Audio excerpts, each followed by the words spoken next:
Hi, I'm Jeff Ranke, Editorial Director of Manufacturing.net and Manufacturing Business Technology. Welcome to Security Breach. Most recently joining the ranks of high-profile production facility ransomware attacks at Nissan, Colonial Pipeline, JBS Foods, Schneider Electric, and even Foxconn is Dole Foods. The global food processor was the victim of a ransomware attack in early February that led to shutting down production systems throughout North America and halted shipments to numerous retailers and distributors.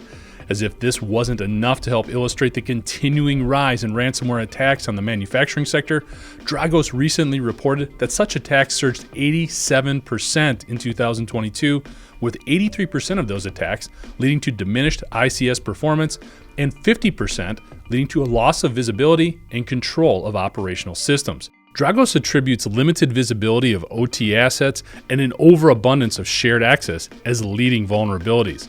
And although the culprit for the Dole hack has not yet been identified, Dragos reports the ransomware as a service organizations like Lockbit, Black Basta, and Hive continue to aggressively target the industrial sector.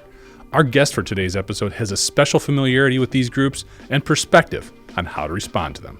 Before we talk to our guest for this episode, we're excited to announce that Security Breach is being sponsored by Rockwell Automation. For more information on their cybersecurity solutions, you can go to rockwellautomation.com. At this time, it's my pleasure to welcome Travis Wong to Security Breach. He serves as the VP of Risk Engineering and Client Services at Resilience Insurance, a leading provider of cyber risk management solutions. Travis, thanks so much for joining us today. There's been a number of high-profile ransomware attacks in the industrial sector. The latest one was Dole Foods.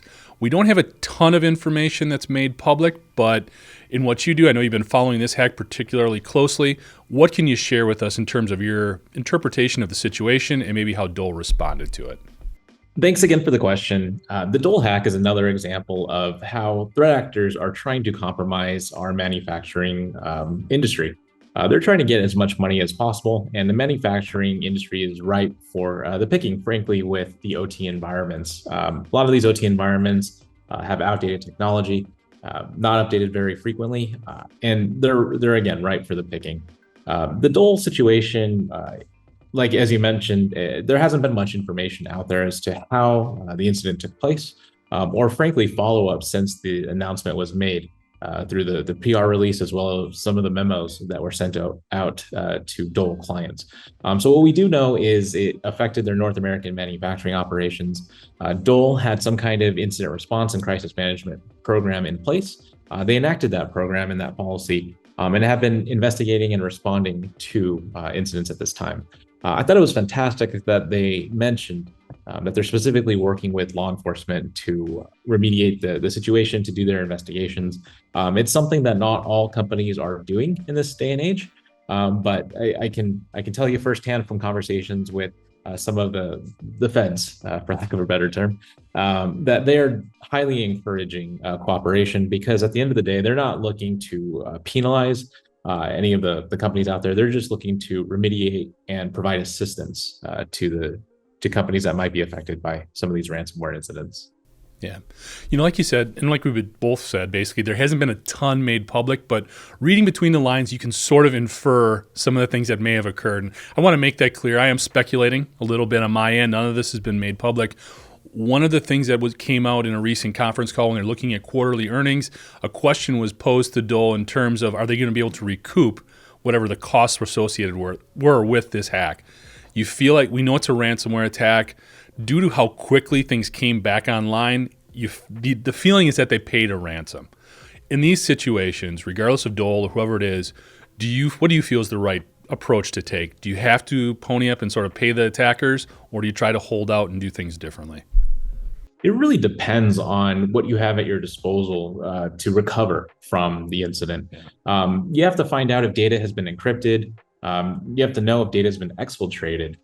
If so, can you actually resume operations with minimal impact or long-term ramifications? If you find out that the incident is fairly self-contained, you have backups in which have been validated, and you're able to get back up and running as quickly as possible, perhaps a ransom payment isn't necessary. At the end of the day, you want to ensure that your operations can continue as pretty much unimpeded. And pre-incident, same as post-incident. If you can ensure and you have processes that you validated and you're confident in your ability to continue operations, again, perhaps ransom is not needed in terms of being paid. The official government stance is that ransoms should never be paid. As a private industry representative and as a representative of the insurance and risk management industry, I would say it is definitely a case-by-case basis. If you find that you can't recover because you haven't validated your processes, because there are other external factors at play, perhaps the ransom is the best mode to move forward and to, again, continue those operations. Unfortunately, can't paint the picture with broad strokes. It has to be definitely a case-by-case, situation-by-situation evaluation. We see a lot of different data that's put out and revolving, especially around ransomware, in terms of if you pay the ransom, how frequently are you getting the data back or operations restored? And it's really all over the board. In your experience, do you see these hackers basically following through on what they say in terms of pay us and we'll either give you the data or restore operations? Or are they not always being as honest as we would hope they would be? What's your experience in that? I mean, they're as honest as criminals can be, right? With that said, they are running a business. So it is quite fascinating. If you're unfamiliar with how these threat actor groups operate, they may have dedicated customer service departments because the people are being exploited for one of two reasons primarily. It's hacktivism of some sort, some kind of motivation independent of money. And secondarily, again, to get that money. I would say the vast majority of these incidents are a result of a monetary gain. So in that case, it's important to just understand the underlying principles and the foundation in which these threat actors are trying to do these activities. If they renege on their promises to restore operations, to provide that decryption key, and they find out that, hey, even if you pay the ransom, you're not going to get restored, then that reduces the credibility of the threat actor group. The likelihood they'll get paid again in the future is diminished, and therefore they lose their credibility. So if they're financially motivated, they want to do everything they can to essentially get payment as quickly as possible, move on to their next target, and continue that churn. They're not looking to focus on one incident solely for the focus, for the intent of doing so. They're looking to get in, get paid, get out. Yeah.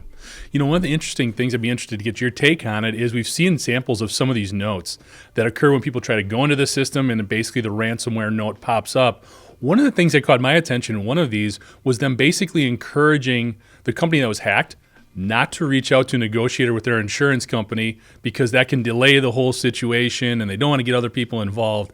I'd love to hear your take on that situation. If you had somebody who got that type of stipulation in their note, what do you do with that? Would you really trust someone who's telling you not to get professional help?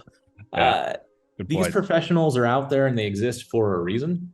It's one of those industries that is difficult to understand because that industry in particular is the whole reason they exist is to negotiate with criminals. It's unfortunate that it exists, but if a criminal is telling you, hey, we did something, we're compromised your systems, don't get the best help that may be out there. I just would not trust that advice. I understand the motivation behind it. It could delay the process. It could create uncertainty. That's what the threat actor groups may be trying to reduce. Again, they're trying to get paid as quickly as possible. My advice is always to look to your experts. People are experts and companies are experts for a reason. Leverage the expertise they have. Yeah. One of the other points you brought up, and that's an excellent take. I appreciate that. One of the things that came up in the conversation with Dole is, as you alluded to, they're working with a third-party provider, and they got involved with law enforcement very quickly. Two great steps, in my opinion, in terms of their response approach. What all that really kind of leads to is a little bit more sharing of information across the board and provides a little bit more clarity in terms of what's going on in dealing with a lot of these threat actors. What is your take there in terms of how do we get to a point where we can have more visibility into these attacks so that we can learn more about what's going on?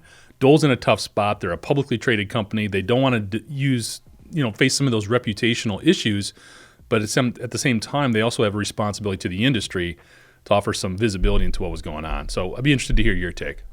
Yeah, I think it's essential for us to share knowledge. Without knowledge sharing, we can't learn from our mistakes. And frankly, human history, this is how we learn. You make a mistake, you learn from it by correcting actions, and then you can move on and you can evolve your processes.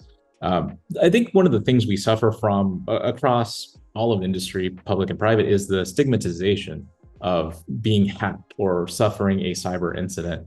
The more shame that's brought on as a result of these incidents, the less knowledge sharing people are willing to partake in. And if we keep everything behind closed doors, we'll never be able to learn from each other's mistakes. Won't be able to improve. And these cyber incidents and attacks, you can have the same low level attack propagated multiple times if there's no knowledge sharing, if there's no learning. So my opinion, personal opinion, is for the sake of advancement of the cybersecurity initiative, the industry, for risk management purposes, it's essential that we share knowledge with one another, best practices, what's worked, what hasn't worked. That's why I do really appreciate some of the knowledge sharing that the government funded agencies have facilitated. You have your ISOWs and your ISACs, for instance, that bring together common industries or common groups of organizations to facilitate some of that knowledge sharing. Yeah. Excellent. Want to getting back to this attack a little bit. To me, it felt like this may have been a bit more targeted. We do hear a lot about these groups really just sending out a lot of probes with all this new operational technology that's being introduced to the plant floor, finding a soft spot and just sort of going for it as a target of opportunity. In your experience in working in the industrial sector, is there a way that hackers are going right now? Are they doing more targeted, or are they just basically taking advantage of whatever's presented to them?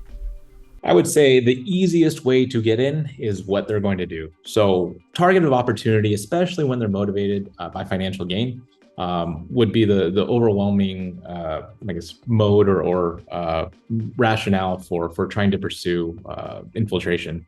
From my perspective, there are always hacktivists out there. There are state-sponsored attackers out there too. So I do not want to discount or ignore that they exist altogether. But for those financially motivated threat actor groups, the easiest way in is probably the best way in for them. They're not looking for necessarily a challenge. They're looking, again, to get paid and get out of there. Yeah. Leading into that, we've heard a lot, especially in the ransomware and industrial ransomware.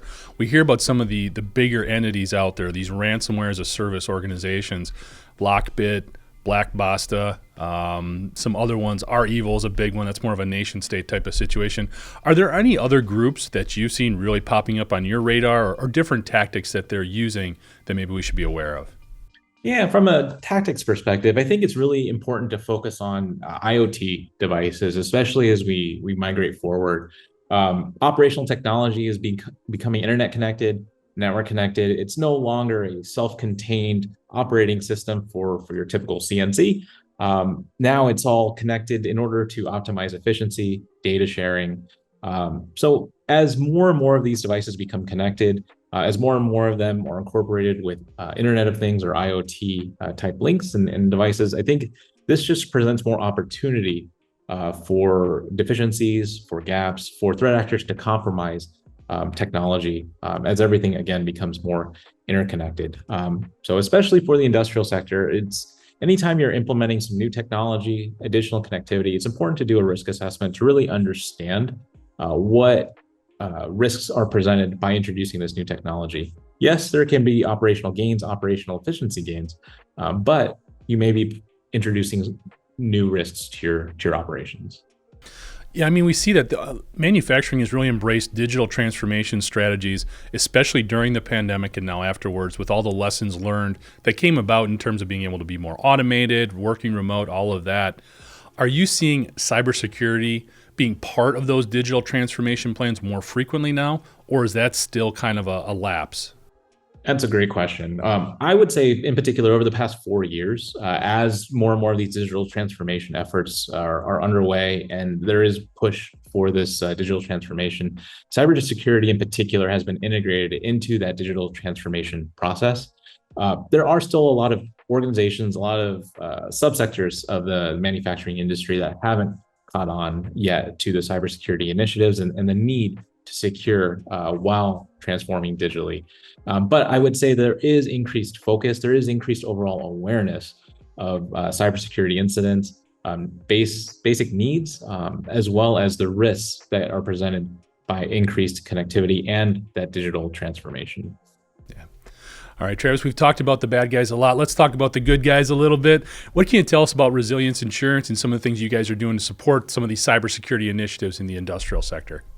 I love that you called resilience insurance one of the good guys. That's right here in my heart. But we're really trying to promote cyber resilience. So helping our clients take a look at their cyber risk management processes and take a look at it holistically.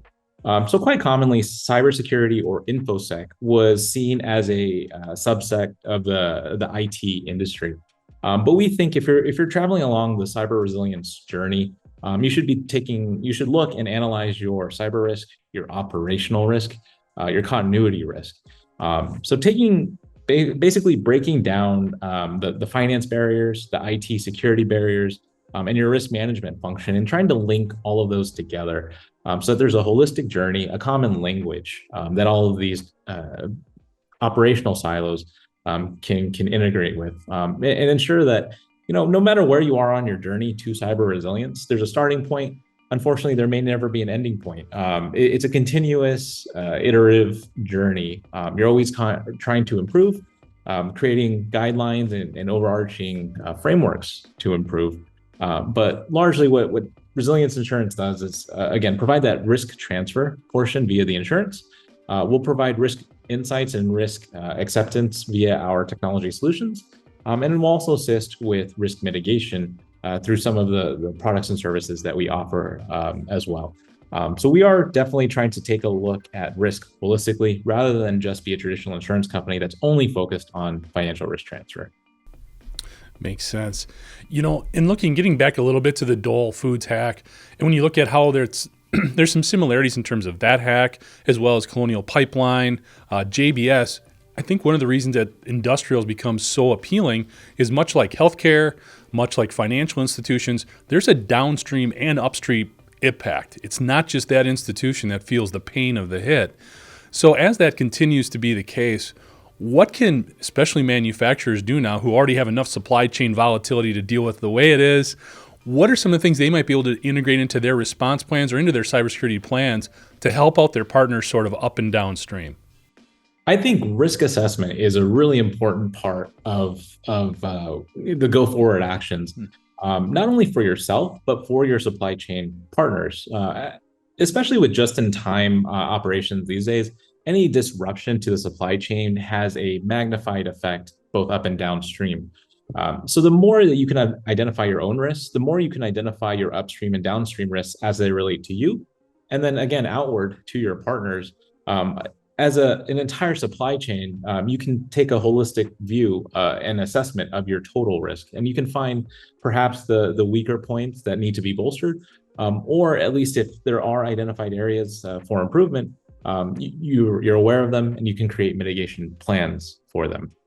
So I think especially the way that we operate and the way the supply chains function in today's day and age, it's not enough to just look at your own risk, but you need to look at your upstream and downstream supplier and vendor risk as well. Yeah. So a couple of just kind of general topics here, Travis. You mentioned hacktivists and sort of the growth there. And initially, it feels like a lot of those groups were going after nation states. And a lot of it was actually, we kind of looked the other way because these were nation states doing bad things. So we weren't as concerned about it.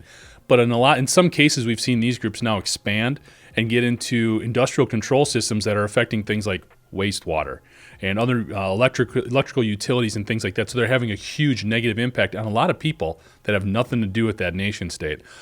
Are there other international type of incidents or growth or activities that you're seeing that could come home to roost here in the not too distant future? Yeah, I think something to focus on is still the tensions and the war, frankly, between Russia, Ukraine. A lot of threat actor groups have been, although they are globally dispersed, have been focused in the Eastern European region. I think as that war continues and to matures and ends one of these days, it'll be important to know and track the changes to threat actor behavior. Perhaps for a while, a lot of their attention was specifically on that conflict. As the conflict winds down, their focus could be therefore turned outward to what they were doing before, and then increase activity, frankly, in the short to medium term. If you look back at 2022 and the beginning of early January 2023, the number of ransomware incidents was down substantially compared to the previous year. Perhaps the tensions in Eastern Europe could be a contributing factor to that. So again, as those wind down, perhaps that activity again ramps up. Absolutely. Another hot topic when it comes to cybersecurity, especially in the industrial sector, is finding the right people with the right expertise to implement a lot of these security measures. It's a real challenge because most of the folks have a background in IT, and it's not always a clear interpretation on the OT side of things. What advice could you offer in terms of trying to identify these individuals for OT security roles? Or is there for lack of a better term, sort of a secret sauce or a list of ingredients we should be looking for to find the individuals for these roles? It's an absolutely great question, Jeff. The OT environment is drastically different from IT. I would say if you're looking to go down that path of securing your OT environments, first look perhaps to an MSP or an MSSP that specializes in the OT environments and protecting those. That can give you good insight into the type of experience needed. And frankly, looking at the resumes and the other contacts or contracts they may have can give you insight into how well they're informed and their ability to protect your OT environment. If you're looking for specific individuals for the OT environment, the great thing these days is there are training certifications, there are courses and education specific to OT security. That's becoming more and more popular, more and more prominent as the rise of OT compromise has occurred. So there are resources out there today, and those are growing. So I would say definitely look to third-party help if you need it immediately. But if you're trying to be homegrown, trying to build your own capabilities, look to those who might be leveraging an OT-related technical certification, or at least have a background and work history related to protecting OT environments. No, it makes sense. We're seeing way too many operational engineers sort of being forced to take on this role, and it's not their fault. The skill set just doesn't always match up. So good insight there. Wrapping things up here, Travis, last question we always ask folks on the show. Looking down the road, 12 to 18 months, any particular trends that you're seeing or identifying or we should be aware of? There's so many. So what's old is new.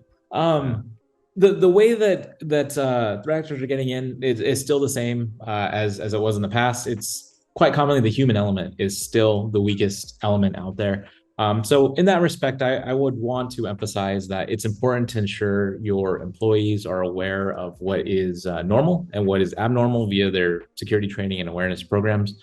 It's important that you exercise phishing simulations with your employees so that they see something that looks off, they know to report it, and really control that human element. Beyond that, I do think some new federal regulation, state regulation, international regulation will come down as related to privacy as well as cybersecurity.